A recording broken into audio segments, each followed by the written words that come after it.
দীর্ঘ 2 বছর অপেক্ষা করার পর মাটির নিচ থেকে 20 কেজির একটা মেটো আলু উঠালাম। Hello everyone, welcome back to my new video. কেমন আছেন আপনারা সবাই? আশা করি আপনারা সবাই ভালো আছেন, আর আপনাদের ভালোবাসায় আমি অনেক ভালো আছি। এই দেখুন, এইখান থেকে গর্ত বোঝা যাচ্ছে, এইখান থেকে আমাদের মেটো আলু বাবা মা উঠিয়ে নিয়ে গিয়েছে। মানে এতটা বড় হয়েছিল। এখানে আমি হালকা ভিডিও করেছি, যদিও সেটা ভালো হয়নি। আমি আবার চেষ্টা করে দেখাবো মানে কি পরিমাণে কত বড় বড় এক একটা হয়েছে। আমি বাড়িতে গিয়ে মানে মেটো আলুও দেখানোর চেষ্টা করব যে আমাদের কি পরিমাণে মেটো আলু হয়েছে। মানে বড় বড় মাটির নিচে যেগুলো গাছের ডালে হয় ওইগুলো মোটামুটি স্বাদ লাগে, কিন্তু যেগুলো মাটির নিচে যে মানে সেগুলো অস্থির লাগে। দেখাবো। তো এইখানে আমি ভিডিওটা করেছি হচ্ছে দুপুরবেলার দিকে, আর আমার মা আর বাবা এই মেটো আলু উঠিয়ে নিয়ে আসছে হচ্ছে সকালে। আমি জানতাম না যে ওনারা আজকে উঠাবে, কিংবা ভিডিওর কথাও মনে ছিল না ওনাদের, তো তার জন্য আমাকে বলতে পারেনি। আর এমনিতেও ওই মুহূর্তে আমি বাড়িতে ছিলাম না, যার জন্য ওনারা আমাকে বলতে পারেনি, বা আমি দেখাতেও আপনাদের পারিনি। উঠানোর সময় উঠানো হয়ে গিয়েছে, তারপরে গিয়ে আমি সেই জায়গাটার ভিডিও করেছি। আপনারা হয়তো দেখেছেন কত বড় একটা গর্ত হয়ে আছে। আসলে মেটো আলু যে সবজিটা, এটা যে কি দারুণ একটা সবজি তা বলার বাইরে। মানে ওর গাছের ডালে ডালে মানে ডগায় ডগায় যেগুলো হয় ওগুলোর স্বাদ যেমন তেমন, মানে ওগুলোর স্বাদও অনেকটাই, কিন্তু মাটির নিচে যেটা হয় ওটার স্বাদ অসাধারণ। আর উপরে যে আলুগুলো হয় ওগুলো হচ্ছে ছোট্ট ছোট্ট এরকম হয়, কিন্তু মাটির নিচে যেটা হয়, যেমন এই যে আমাদের 2 বছরে প্রায় 20 কেজির মতো হয়েছে। আরো যদি আমরা বেশি টাইম রাখতাম, আরো 2-1 বছর রাখতাম, তাহলে হয়তো বা আরো বেশি হতো। আসলে এত বড় বড় হয়েছিল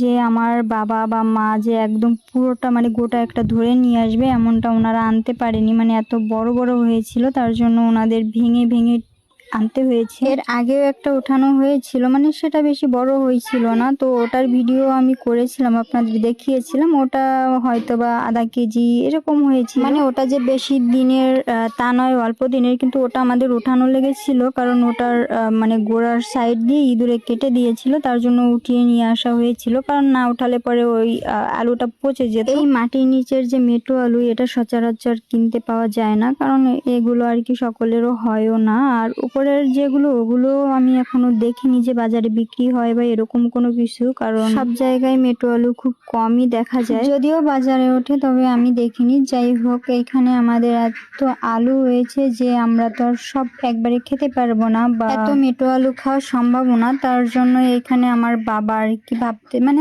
বাবা বলতে কি আমরাই ভাবতেছিলাম যে এগুলো যদি কিছুটা বাজারে বিক্রি করে দেওয়া হয় তাহলে কেমন হয়। তার জন্য আমরা একটু বাছাই করতেছিলাম। এখান থেকে আমাদের বাড়ির কয়েকজনকেই আর কি দেওয়া হয়।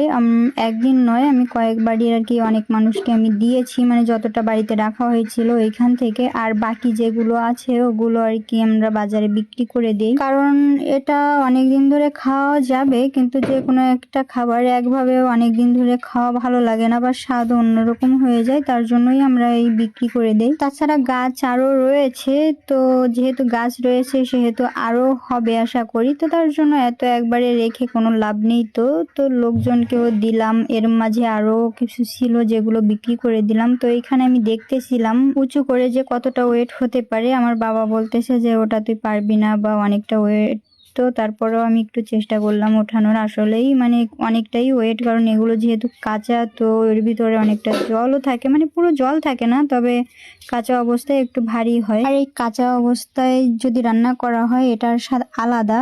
আর এরপরে মানে হালকা রসটা একটু টেনে টেনে যাবে, মানে রসটা হালকা শুকিয়ে যাবে, এরপরে যদি রান্না করা হয় ওর স্বাদটা আলাদা লাগে। মানে আমার কাছে হচ্ছে রসটা যদি শুকিয়ে যায় পরে যে রান্নাটা করা হয় সেই রান্নাটার স্বাদ আমার কাছে বেশি ভালো লাগে। তো এখানে আমাদের আলাদা করা হয়ে যায়, মানে আমরা যতটা খাবো ততটা আলাদা করে রাখা হয়েছে, বা অন্যদের যতটা দিব ততটা আলাদা করা, আর বাকি যতটা আছে ওটা হচ্ছে বাজারে নিয়ে যেতে হবে, তার জন্য বাবা আলাদা করে রেখে দিচ্ছে। ভিডিওর মাঝে আমি একটু রেগে গিয়েছিলাম। আর রেগে গিয়েছিলাম কেন, ভাইকে আমি বলেছিলাম যে আমি এক একটা করে গাবলায় উঠাবো আর তাই ভিডিও করবি, কিন্তু ভাই সেটা না করে নিজে নিজেই আর কি ভিডিও করতেছিল আর নিজে নিজে উঠাচ্ছিল। যাই হোক, তার জন্য আমি অনেকটা রেগে গিয়েছিলাম। কিছুক্ষণ পরে রাগটা আবার ভেঙেও যায়, কারণ যে কারো প্রতি আমি আর কি বেশি সময় রাগ ধরে রাখতে পারি না। তার মধ্যে আবার কথা আছে কি, আবার কিছু কিছু ক্ষেত্রে এমন হয় যদি আমি রেগে যাই, যদি একটা জিনিস জেদ ধরি, সেটা আমি করেই ছাড়ি। আমি খুব সহজেই রাগি না, আবার রেগে গেলে কিন্তু থেমেও থাকতে পারি না। যাই হোক, এসব বাদ।